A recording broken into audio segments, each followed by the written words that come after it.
Primera de Tesalonicenses, capítulo 4, versículo 3. La primera parte del versículo 3 solamente. Y así dice la palabra de Dios. Porque esta es la voluntad de Dios, vuestra santificación.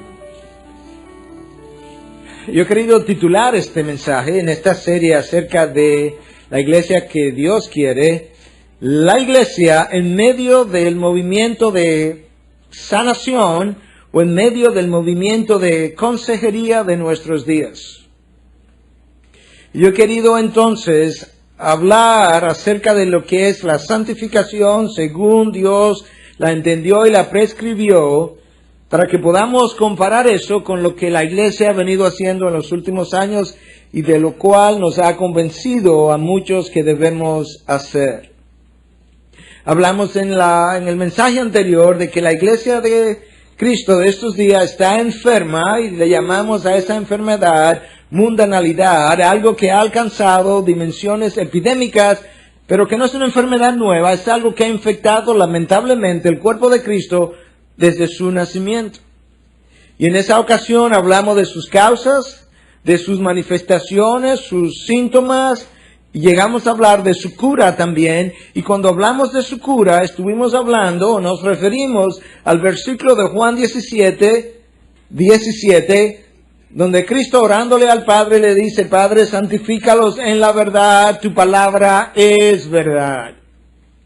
Si nosotros queremos santificarnos, vamos a tener que vivir en la verdad, por la verdad, exaltar la verdad, resaltar la verdad, reflejar la verdad y nunca negar la verdad. Hay una relación directa entre mi grado de santificación y el tiempo pasado en la palabra o en la manera en que yo he podido vivir la palabra. No hay duda de que Dios ha diseñado su palabra como el instrumento por excelencia de santificación.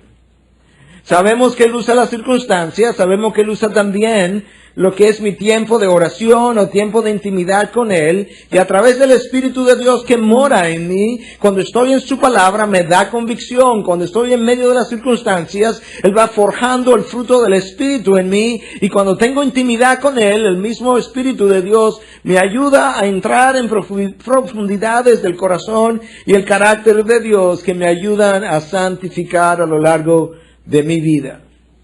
Y yo creo que después de un tiempo de ser cristiano, la mayoría de nosotros conoce estas cosas que yo acabo de mencionar.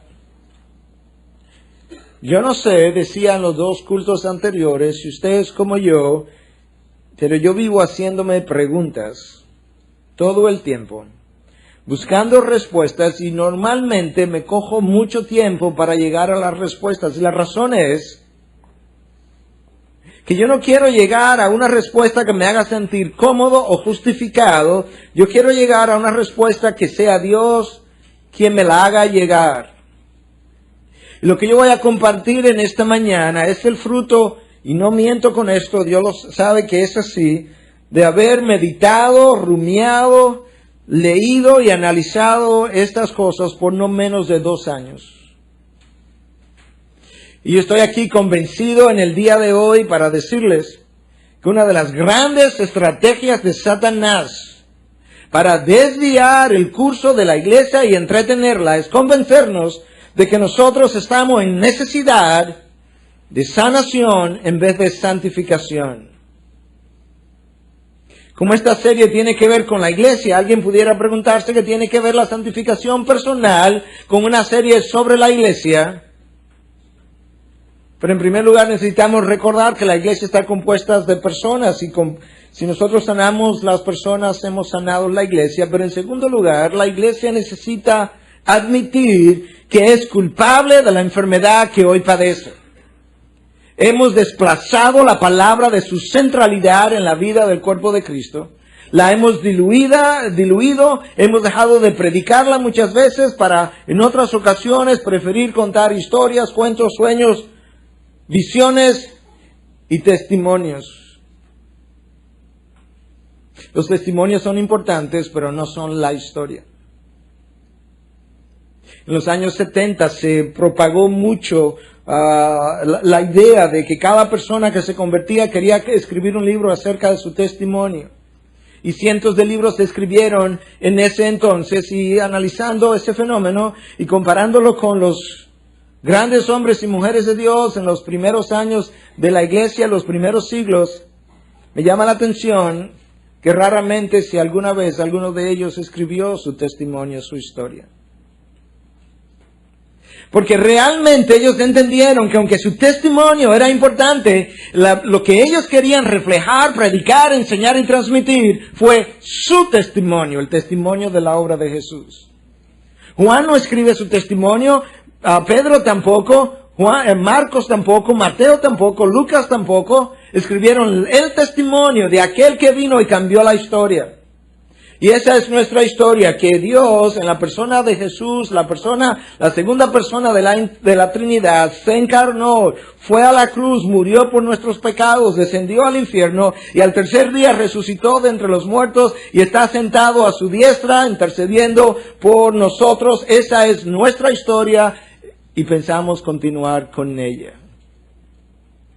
En ese proceso, ¿verdad? Dios instruyó a su iglesia todo el tiempo para que no se alejara de la palabra, y por eso decía o pedía a Cristo en la oración de la última noche: Padre, santifícalos en la verdad, tu palabra es verdad. Pero en la medida en que la iglesia se ha ido despegando de esa palabra, nosotros nos hemos acostumbrado a leer todo tipo de material, todo tipo de libro antes que su palabra, a pesar de que es su palabra la que ha sido diseñada como el instrumento de santificación para con nosotros. Queremos que nos brinden las respuestas digeridas, y es mucho más fácil recibirlas de esa manera, pero no tienen el mismo impacto cuando yo encuentro las respuestas a través de su palabra e iluminado por el Espíritu de Dios.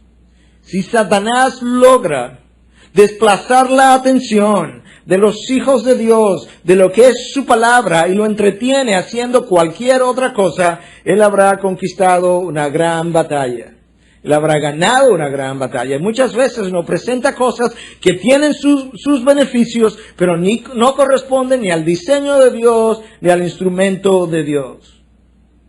Yo menciono todo esto porque tengo un tiempo bastante largo sumergido, pensando, leyendo, revisando y analizando mi propia vida, y viendo la vida de la iglesia y comparando la iglesia de hoy con la iglesia de antaño, y viendo cómo la iglesia de nuestros días está sumergida en todo un movimiento de sanación que es completamente ajeno a la historia de la iglesia. Y necesitamos preguntarnos si es posible que el buen pastor haya abandonado su iglesia por casi 20 siglos, hasta que finalmente la iglesia descubriera lo que es el proceso de sanación, de la cual la palabra no habla una sola palabra. En todas las traducciones del lenguaje español que yo pude encontrar de la Biblia, la palabra sanación no aparece en ninguna de ellas. ¿Qué es lo que Dios entonces entendió que sus hijos necesitaban y que la iglesia de antaño usó? Recientemente oía a Al Mohler, uno de los grandes defensores de la fe cristiana en este tiempo, hablar de cómo todos hemos sido engañados por el enemigo, y que el mayor pecado de esta generación y de la iglesia de nuestros días es habernos llevado a creer que estamos todos enfermos emocionalmente, llevándonos entonces a vernos como pacientes y como víctimas, más que como personas en necesidad de arrepentimiento, de perdón y de regeneración. Y yo no quiero reducir todo esto a que todo se reduce a pecado y arrepentimiento, porque eso sería una forma muy simplista de ver las cosas. Sin embargo, yo estoy convencido en el día de hoy que lo que Dios ha diseñado para su pueblo no se llama y no es sanación, es santificación. Y ambas cosas, el proceso de sanación y terapia y el proceso de santificación, ambas cosas necesitan consejeros, pero la metodología, el instrumento y las metas de uno son totalmente opuestos a las metas y metodología e instrumentos del otro. Satanás es extremadamente astuto. Él sabe lo que nosotros podemos comprar y nos ofrece eso envuelto en papel de regalo, y muchos de nosotros lo hemos comprado a lo largo del camino. Una de las actividades más comunes cuando se anuncian los servicios de iglesia es servicios de sanación, y en este caso me voy a referir exclusivamente a sanación emocional. No solamente que la palabra sanación no aparece en todo el Nuevo Testamento y el Antiguo Testamento en la historia de la iglesia, servicios de sanación, centro de sanación emocional, brillan por su ausencia. Y yo me pregunto si es que nosotros somos tan extraños y raros que no nos parecemos a los creyentes anteriores, o Dios no fue tan misericordioso con la iglesia en otros años como lo ha sido ahora.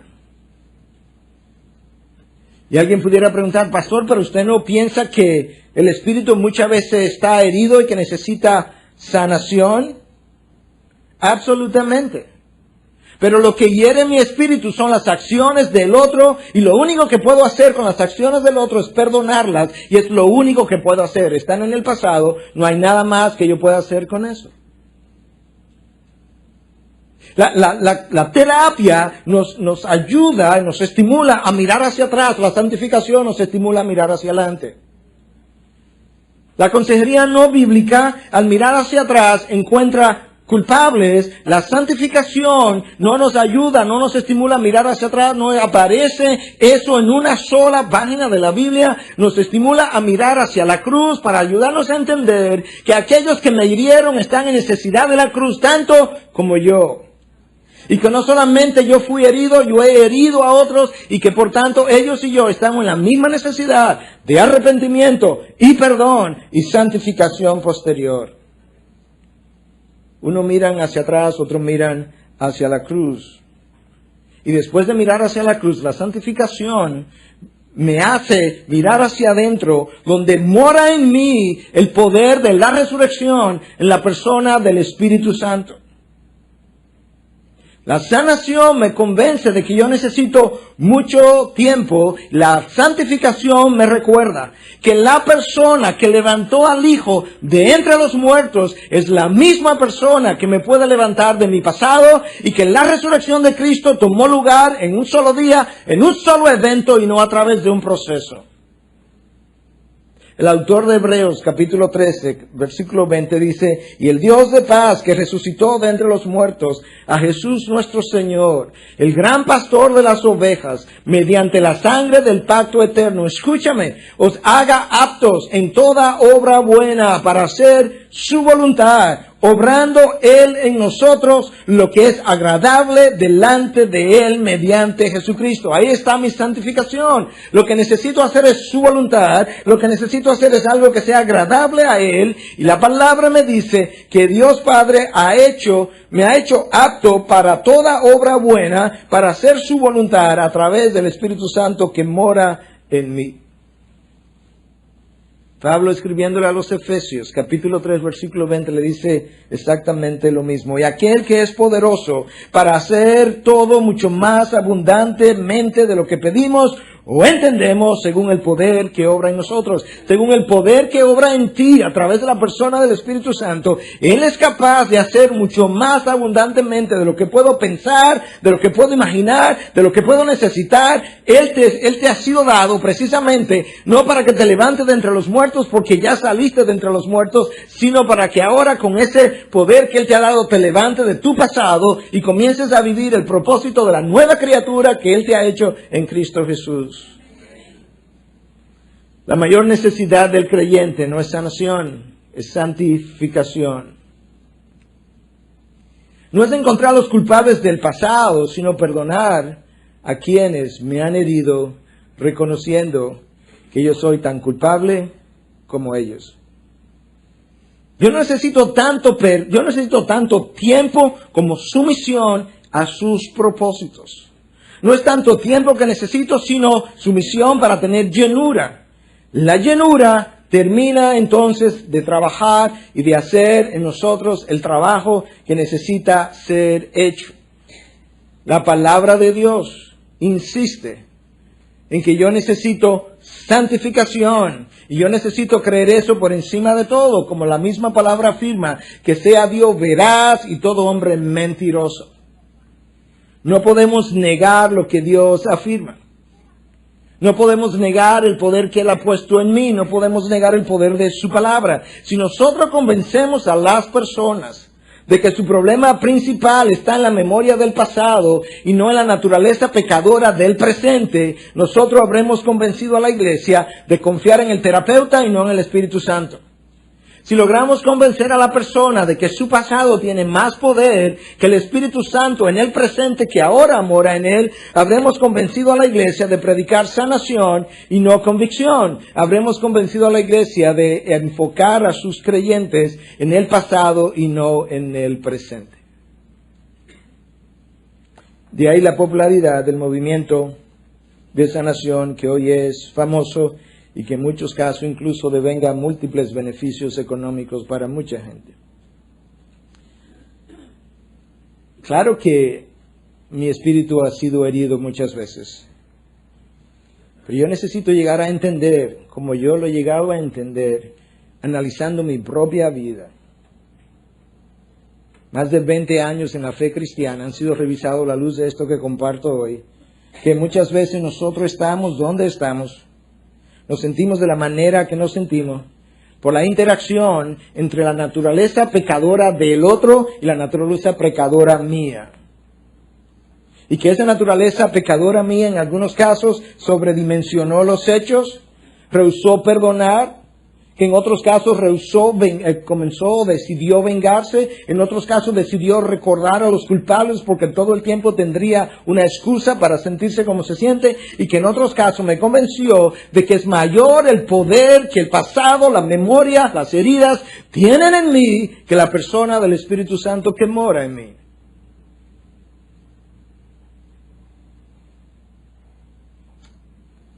Y tenemos que arrepentirnos. Yo me he arrepentido ya. Por lo menos 2 veces en el día de hoy, en cada culto una vez.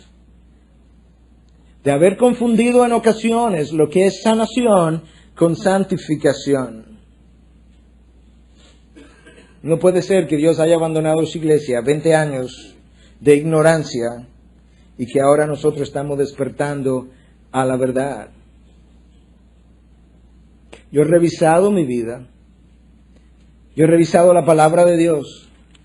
Yo he estado dando consejería y estoy convencido hoy más que nunca que nosotros tenemos más necesidad de arrepentimiento que de terapia.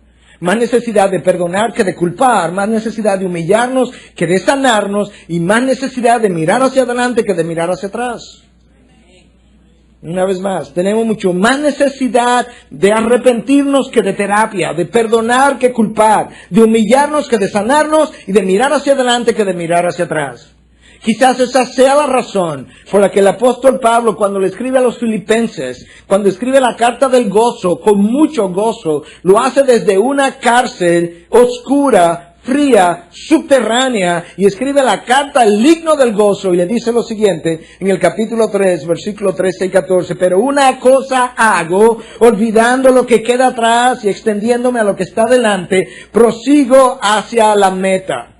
Este es el hombre que ha sido perseguido, que ha sido herido, que ha sido latigado 39 meses, varias veces, que ha sido odiado, y este hombre dice, no me preocupo de lo que está atrás, yo tengo una sola función, y es llegar hasta la meta, y mirando hacia adelante, prosigo hacia esa meta. Él está entrenado espiritualmente de la misma manera que los corredores olímpicos son entrenados, y una de las cosas que se les dice a los corredores, si tú quieres terminar bien la carrera, nunca mire atrás, nunca mire a los lados, nunca mire para arriba, tú tienes una sola dirección a la cual tú puedes mirar, y es hacia adelante si tú quieres terminar bien y para que no vayas a tropezar.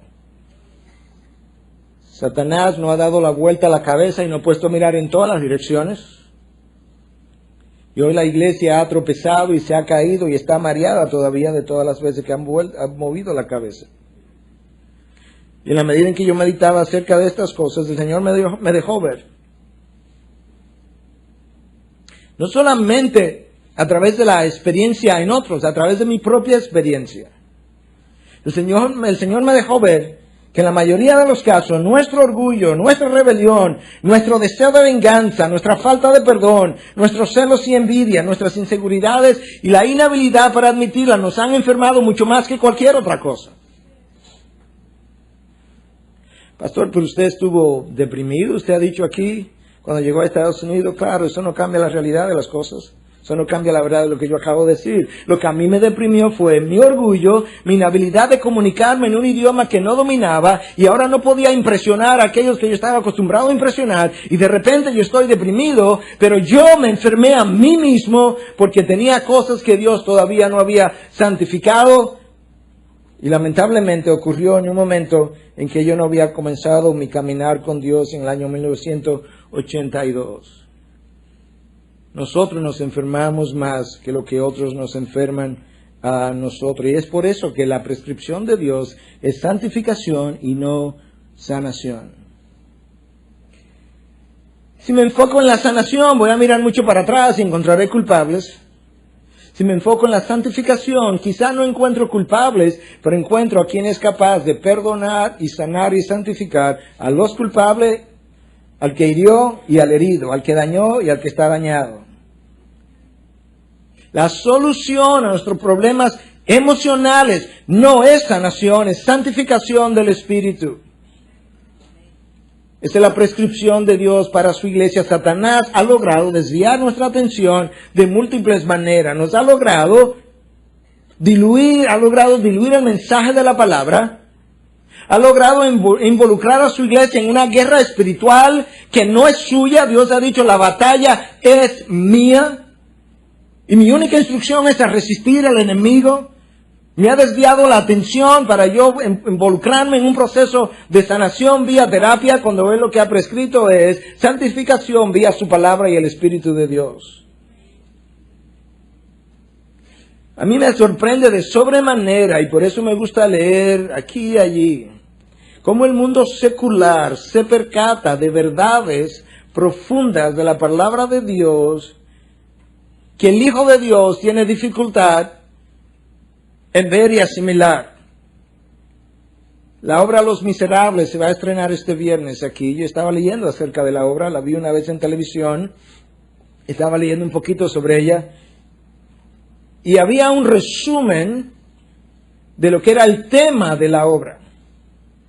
Escrita por Víctor Hugo en el siglo XIX, durante la época del romanticismo, y decía lo siguiente: que la obra muestra la pobreza en el siglo XIX, escúchame ahora, y el valor del perdón conjuntamente con que el rectificarme trae un bienestar y una paz al alma. De donde Víctor Hugo, un promiscuo como él, llega a la conclusión de que el perdón y el yo rectificarme le trae paz y bienestar a mi alma. Yo no sé de dónde él sacó la sabiduría, pero lo que él llama rectificarme, la palabra de Dios llama santificarme. De manera que el perdón y la santificación le traen bienestar y paz al alma. El mundo secular se ha percatado de eso. Escucha lo que J.C. Riley escribió acerca de la santidad. Si piensas en esto, que necesito rectificarme, santificarme, alinearme con los propósitos de Dios, J.C. Riley en los años de 1800 escribía que la santidad no era más que ponerse de acuerdo con la mente de Dios para amar lo que Él ama, odiar lo que Él odia y medir todo por el estándar de Dios. La santidad no es más que ponerme de acuerdo con Dios, con sus propósitos, alinearme precisamente con lo que Él piensa para amar lo que Él ama, odiar lo que Él odia y poder medir todo conforme al estándar de Dios. En terapia, a mis experiencias traumáticas le llamamos heridas. En la Biblia se le llama consecuencias del pecado del otro. Bueno, pastor, es cuestión de semántica. ¿Cuál es la diferencia? Enormemente del cielo a la tierra. Las heridas requieren tiempo para sanar. Las consecuencias del pecado del otro solamente requieren perdón de parte mía. No puedo hacer más nada con ellas. Y tengo que reconocer que están en el pasado y no en el presente. Tengo que reconocer el poder del Espíritu Santo en el presente, mucho mayor que el poder del pasado y de esas consecuencias del pecado del otro que Dios en su soberanía permitió.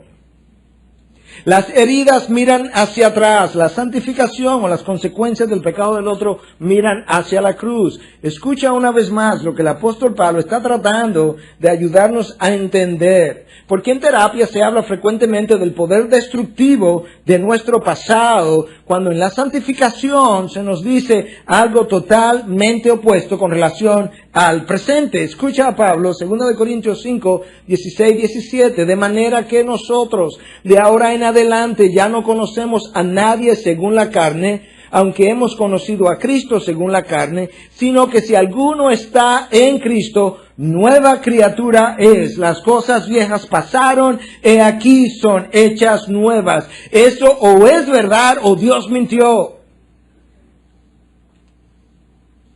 Pablo dice, desde el momento en que yo me convertí, no juzgo a nadie más según los criterios, los estándares, la forma de pensar de este mundo, de esta carne. Desde ese momento en adelante comencé a ver a todo el mundo, todo proceso, toda obra, todo acontecimiento de otra manera, porque Dios me dio otros ojos. Y Él entonces dice, yo soy una nueva criatura, yo no vivo en el pasado, yo vivo en el presente. Y esa nueva criatura entonces tiene cosas que ya pasaron, o tuvo cosas que ya pasaron, todas las cosas son hechas nuevas.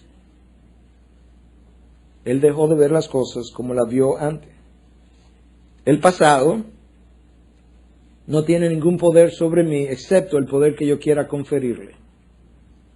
El pasado no está presente, no está en mi vida, excepto el poder que yo quiera entregarle, el poder que yo quiera otorgarle mientras lo recuerdo. En el proceso de sanación, cuando tenemos eventos traumáticos, grandes, dificultosos, que nos aquejan, que nos hieren, le decimos a la persona y la convencemos de que eso necesita tiempo. En santificación, nosotros le decimos a la persona, no hay pérdida que su presencia no pueda reemplazar. No hay vacío que su suficiencia no pueda llenar. No hay debilidad que su gracia no pueda fortalecer. No hay dolor que su misericordia no pueda aliviar. No hay tristeza que su gozo no pueda abatir. No hay heridas que su toque no pueda sanar. No hay enemistad que su cruz no pueda reconciliar. No hay interrogantes que su sabiduría no pueda responder. No hay carencia que su provisión no pueda suplir. No hay esclavitud que su poder no pueda romper. Te quitamos las excusas.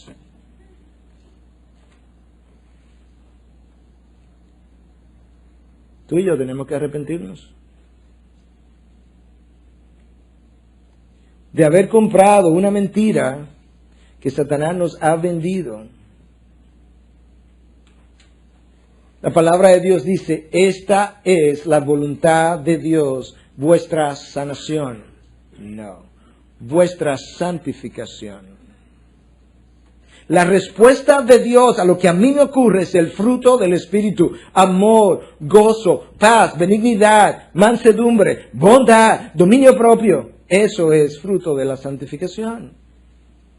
Escucha estas 4 etapas por las cuales nosotros pasamos, etapa que yo he descrito aún en los cursos de consejería que he dado, y lo que voy a decir ahora no cambia la realidad de estas etapas. Lo que es importante que veamos estas etapas de otra manera. Decimos que cuando alguien pasa por un proceso traumático, primero entro en un proceso de negación. No, eso a mí no me ha pasado, yo no soy así, eso no es verdad, no tengo cáncer, no tengo diabetes, lo que tú quieras. Número 2, después del proceso de negación, entro en un proceso de ira, luego de depresión y finalmente de aceptación. Como Pablo dice que después de su conversión, él no juzga nada de acuerdo según la carne, vamos a ver esto de juzgarlo según la Biblia. La negación es falta de aceptación a los propósitos de Dios, y eso es pecado, y eso requiere arrepentimiento y no sanación. La ira, aunque hay una ira santa, raramente nosotros nos airamos santamente, y cuando comenzamos a airarnos santamente terminamos pecaminosamente, porque así somos nosotros. La ira es un pecado, eso requiere arrepentimiento y no sanación. La depresión por la cual yo pasé puede ser común y a menos que se deba a una deficiencia orgánica, la cual es rara pero ocurre en algunos casos, pero la depresión desdice de los propósitos de Dios que envió a su Hijo a la tierra para que yo tenga vida y la tenga en abundancia. La próxima etapa, donde ya yo pasé por todo eso y quedé sano, es la aceptación. ¿No te imaginas tú que nos hubiésemos economizado mucho tiempo, dolor, lágrimas y mucho esfuerzo si en vez de pasar por la negación, la ira, la depresión, me voy directamente a la cuarta, a la aceptación? Me economicé las otras tres.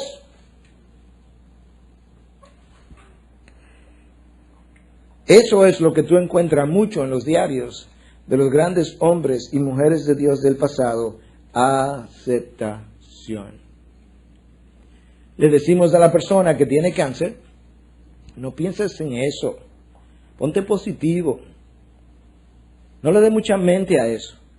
Mira, a fulano le dieron 1 año de vida y tiene 5, tiene 6, y creemos con eso. No sea tan pesimista, creemos con eso que estamos logrando mejorar la condición de la persona a quien estamos aconsejando. Yo no sé si te gusta leer, pero si tú me aseguraras que tú fueras a leer, yo estaría dispuesto, si tuviera todo el dinero, a comprar un ejemplar de este libro que le voy a mencionar. Sobre todo, si usted me asegura que lo va a leer 3 veces. Escrito por John Piper y se llama El sufrimiento y la soberanía de Dios. El último capítulo de ese libro circuló recientemente vía email, porque varias personas lo estaban enviando, y se llama No desperdicies tu cáncer. Así se llama el capítulo. Y él da 10 razones o 10 formas como nosotros desperdiciamos el cáncer que nos ha llegado a nuestras vidas. Número 1, desperdicias tu cáncer si no piensas que ha sido diseñado por Dios para tu vida, o cualquier otra experiencia traumática o de dolor por la que tú y yo hayamos pasado. A los 6 meses de yo haber sido diagnosticado con diabetes, yo perdí a mi papá, diseñado por Dios para mi vida.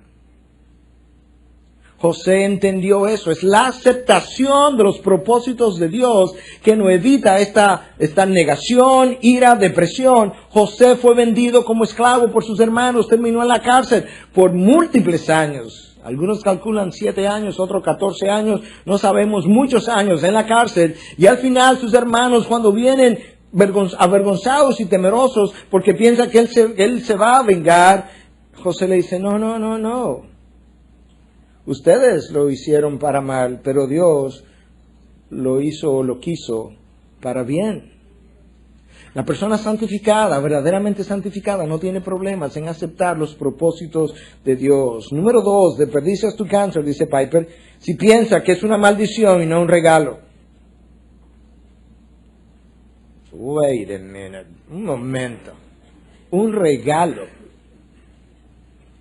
Sí, un regalo. Tú tienes años pidiéndome que te haga conforme a la imagen de tu hijo. Si tú lo sabes recibir como yo te lo he enviado, este cáncer, dificultad, trauma, servirá para hacerte conforme a la imagen de mi hijo. Yo lo único que estoy haciendo es respondiendo a tu oración que me has hecho por años. Desperdicia tu cáncer, dice el capítulo, si busca consuelo en las estadísticas y no en el Señor. Y esto es más o menos como opera 2 pacientes cristianos de la misma iglesia. 15 años en la fe, pertenecen a la IBI, han sido diagnosticados con cáncer. El médico entra a la primera habitación, doctor, ¿y cuántos años de vida usted me da? ¿Cuál es la garantía que yo tengo de sanación con este cáncer? 80, 90%. ¡Ah, gloria a Dios! Le estamos dando gracias a Dios porque fue de este tipo y no del otro. ¿Ok? Próximo paciente, al lado, el mismo médico. Ambos cristianos pertenecen a la misma iglesia. Doctor, ¿qué pronóstico usted le da a mi cáncer? Lamentablemente un 10 a 20% de chance de que pueda ser sanado. ¡Ah! En otras palabras, yo soy tan frágil que estadísticas manipulan mis emociones. Yo soy gobernado por números, estadísticas y no por el Espíritu de Dios que mora en mí. Los números juegan con nuestro estado de ánimo. Porque nosotros no hemos llegado a santificarnos, esa es la razón.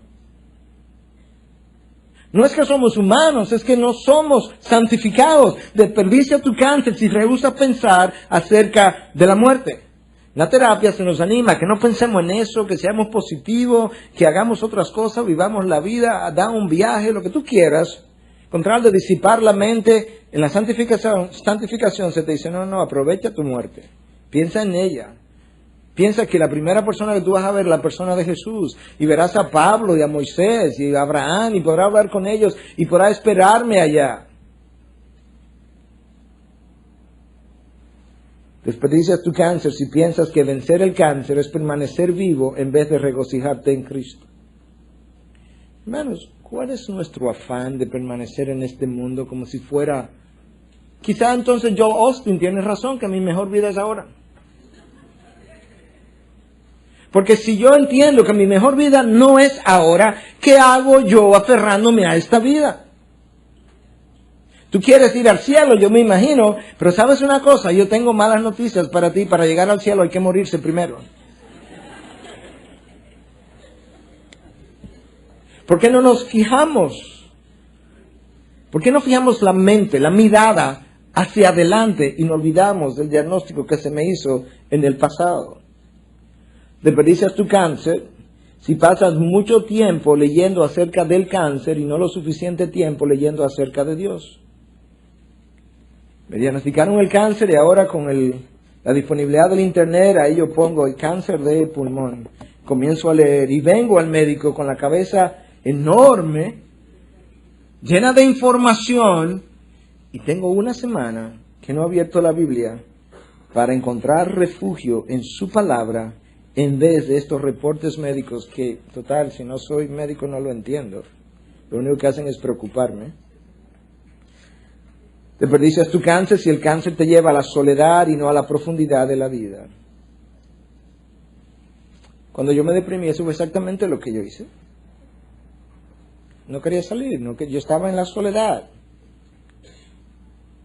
Cuando en realidad, bueno, en ese momento no era creyente, pero a lo mejor me hubiese ocurrido como creyente y pasa la misma cosa. Eso no cambia la realidad de los hechos que estoy diciendo.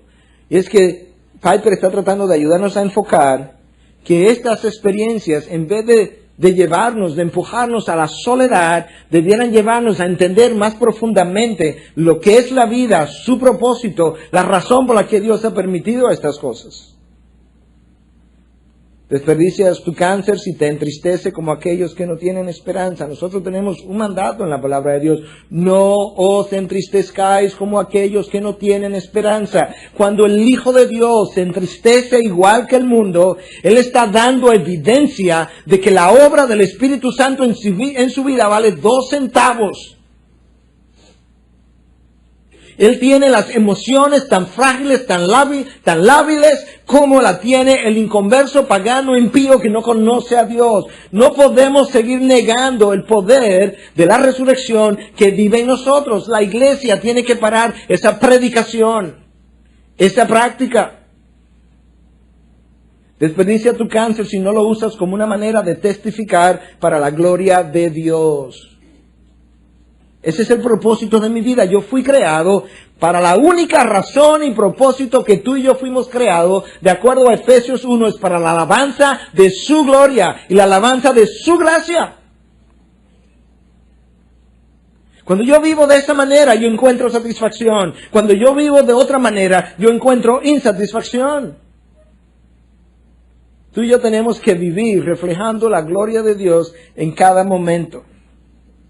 Y el proceso que Dios ha diseñado para reflejar esa gloria se llama santificación. Déjame explicarlo una vez más cómo que esto ocurre. El primer día que yo recibí al Señor, que fui regenerado, comenzó la primera parte de mi santificación, lo que llamamos santificación posicional. Dios me sacó de una posición en el mundo de los muertos, me trajo a otra posición en el mundo de los vivos. Eso fue un solo evento en un solo día. Y en ese evento yo no tengo participación. Perdón.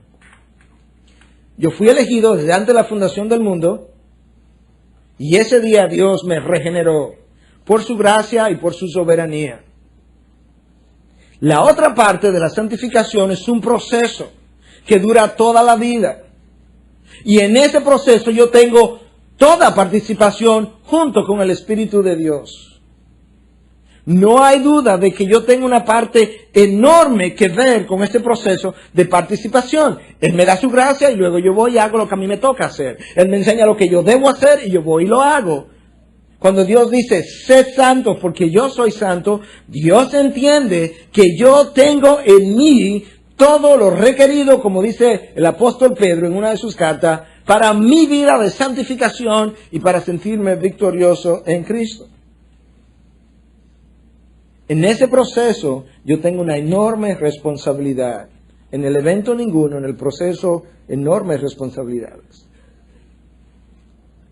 Yo no puedo medir mi gozo, o mejor dicho, yo no puedo medir mi santificación por el gozo inicial que tenemos, que sentimos, que experimentamos cuando la palabra de Dios es predicada por primera vez y luego viene la aflicción y se me va el gozo. Eso simula o evidencia la verdad de la parábola del sembrador, que tiró la semilla y que una semilla que cayó en un terreno muy superficial y que cuando ese terreno superficial, como la semilla no tenía profundidad, vinieron las aguas y se la llevaron. Y Cristo dice, eso representa a aquellos que recibieron la palabra de Dios con mucho gozo y cuando vino la aflicción, se volvieron nada.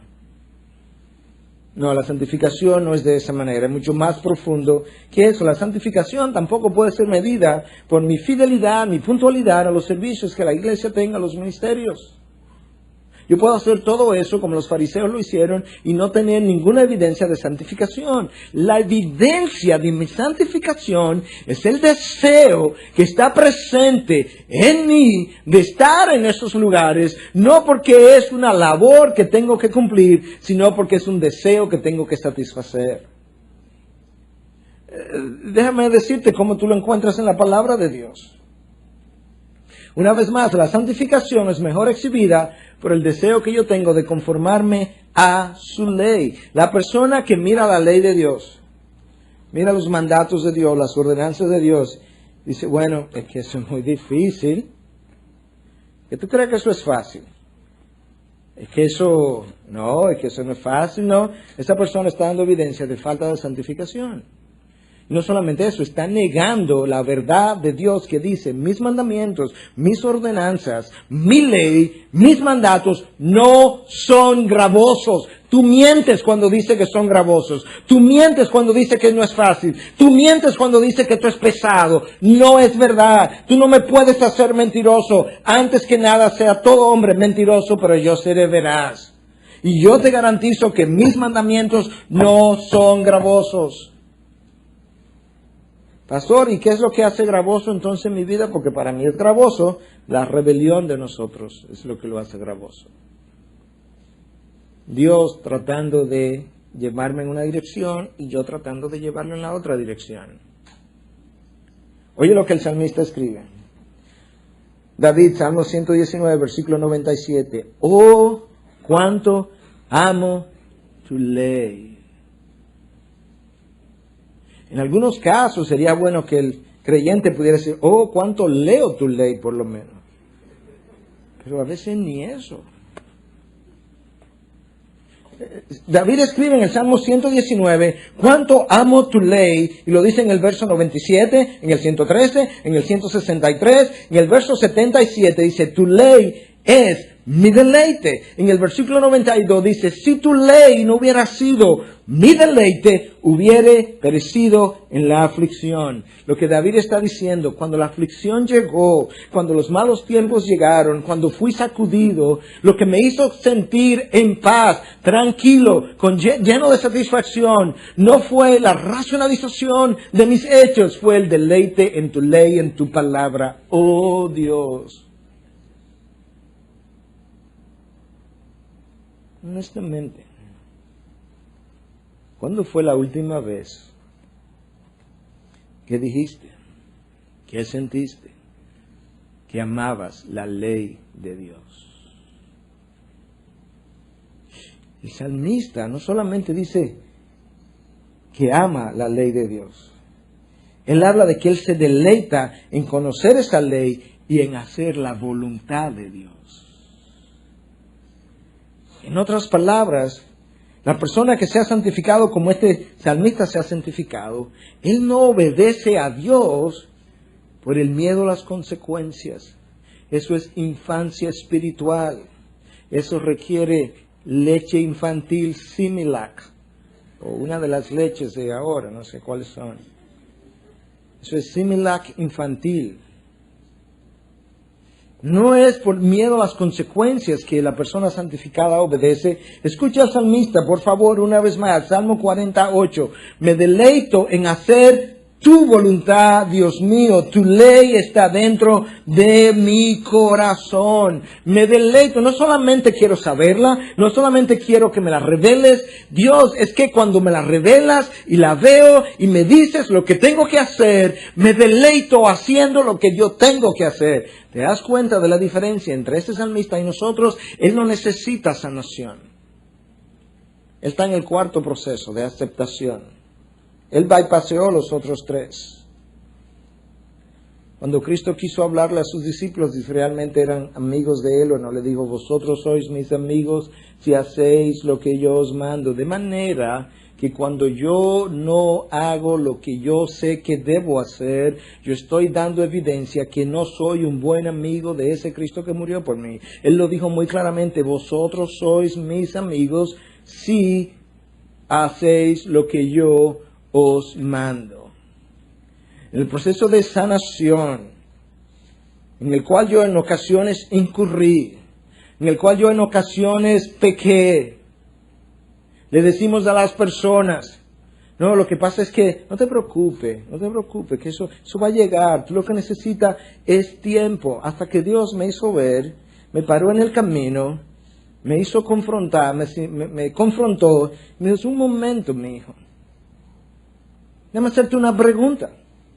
Cuando tú le dices a una persona que necesitas tiempo para hacer lo que yo le estoy mandando a hacer, ¿no está él en desobediencia? ¿Cómo se llama cuando alguien no hace lo que yo quiero que él haga? Desobediencia, Señor. Ok, entonces si él está en desobediencia, ¿por qué lo estimula a desobedecerme?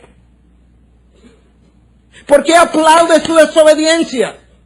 ¿Por qué le dice que sí, que eso es un proceso normal? No, puede ser normal para ustedes, pero es pecado ante mí. El que no obedece hoy está en desobediencia. Házelo saber, que se arrepienta, que pida perdón. Él estará santificado y más sano, más rápido de lo que tú y yo no imaginamos.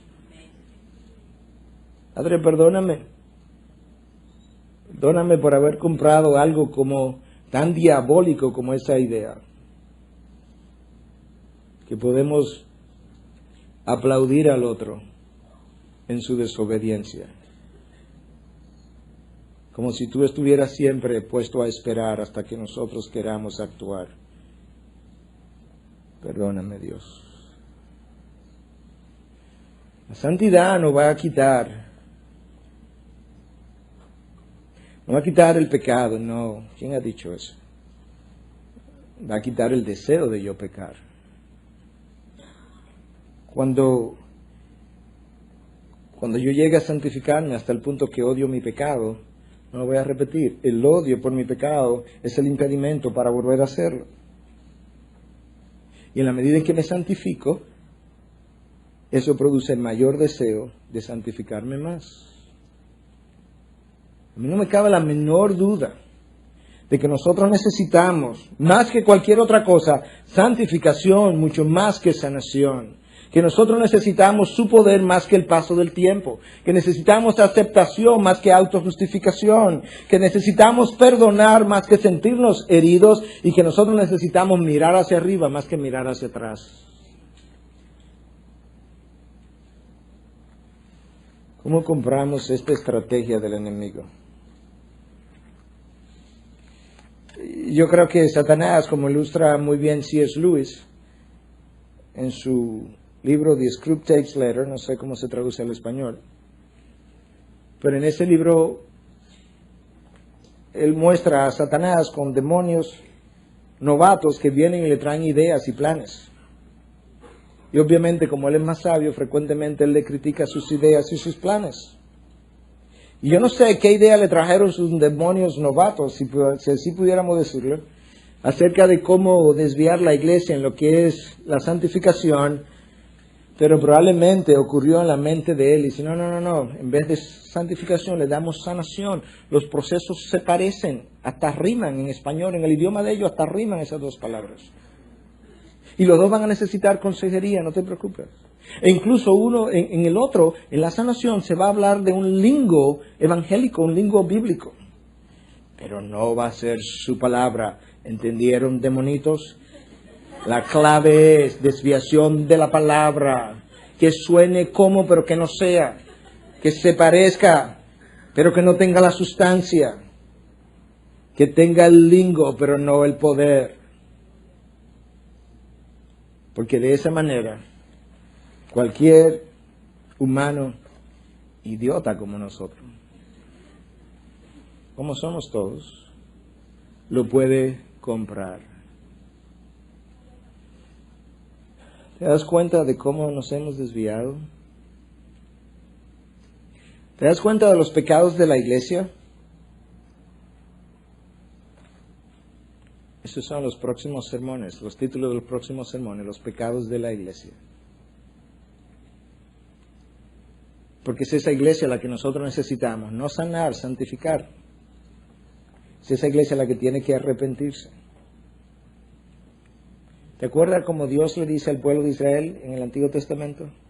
Sí, mi pueblo, sí, mi iglesia, sobre la cual es invocada mi nombre, buscara mi rostro, orara y se sanara. No.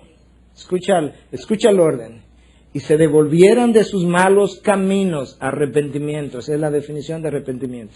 Yo oiría desde los cielos, y oye la consecuencia, yo sanaría la tierra.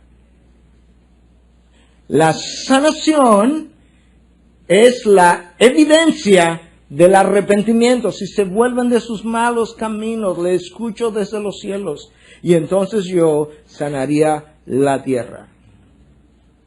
Cambiemos, para cerrar, y personifiquemos ese versículo.